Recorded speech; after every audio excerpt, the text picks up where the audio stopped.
Hello అండి. అందరికీ నమస్కారం. Welcome to Raj real estate. So, ఈరోజు మీకు చూపిస్తున్న ఈ ప్రాపర్టీ అనేది వెరీ నియర్ బై బీచ్ దగ్గరైతే ఉండడం జరుగుతుందండి. సో, ఈ ప్రాపర్టీ గురించి ముందు మనం చూసుకున్నట్లయితే టోటల్‌గా 128 స్క్వేర్ యార్డ్స్ అయితే ఉండడం జరుగుతుంది. వెస్ట్ ఫేసింగ్ అనమాట.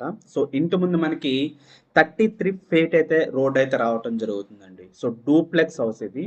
సో, హౌస్ కన్‌స్ట్రక్షన్ అయితే మాత్రం చాలా బావుంటుందండి. సో, ఎవరైనా తీసుకోవాలనుకున్నట్లయితే రెనోవేషన్ చేసుకొని చాలా బాగా యూజ్ చేసుకోవచ్చు. సో, ఇంటి ముందు మనకి ఒక 2 కార్స్ పార్కింగ్ చేసుకోవచ్చు. అట్ దట్ సేమ్ టైమ్ ఇంటి లోపల కూడా ఒక కార్ పార్కింగ్ చేసుకునే అవకాశం అయితే ఉంటుందన్నమాట. సో, ఫస్ట్ ఆఫ్ ఆల్ దీని యొక్క లొకేషన్ మనం చూసుకున్నట్లయితే ఇంటి దగ్గర నుంచి చూడండి, ఇప్పుడు మీకు చూపిస్తున్నాను కదా! ఇది 33 ఫీట్ రోడ్ అన్నమాట. సో, ఇక్కడ నుంచి మనం చూసుకున్నట్లయితే ఆ జంక్షన్ నుంచి ఎండింగ్‌లో చూడండి. సో, అది బీచ్ రోడ్ అన్నమాట. ఓకేనా? సో, జస్ట్ వాకబుల్ డిస్టెన్స్ అన్నమాట.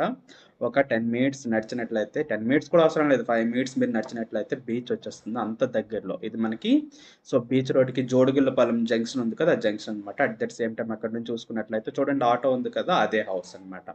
సో, బీచ్‌కి చాలా దగ్గరలోని మనకి ఈ హౌస్ అయితే ఉండడం జరిగింది. సో, వైజాగ్‌లో మంచి లొకేషన్, పీస్‌ఫుల్ లొకేషన్స్‌లో బీచ్‌కి దగ్గరలో ఏదైనా ఒక మంచి హౌస్ కావాలనుకున్నట్లయితే మీరు ఈ హౌస్ అయితే చూస్ చేసుకోవచ్చండి. సో, ఎవరైనా విజిట్ చూడాలనుకున్నట్లయితే మాకు ముందుగా కాల్ చేసినట్లయితే 1 డే బిఫోర్ కాల్ చేయండి. కాల్ చేసినట్లయితే విజిట్ మీకు ఏర్పాటయితే చేస్తాం మేము. ఓకే. సైట్ యొక్క డీటెయిల్స్ డిస్క్రిప్షన్‌లో ఇవ్వటం జరిగిందండి. ఒకసారి చెక్ చేయండి.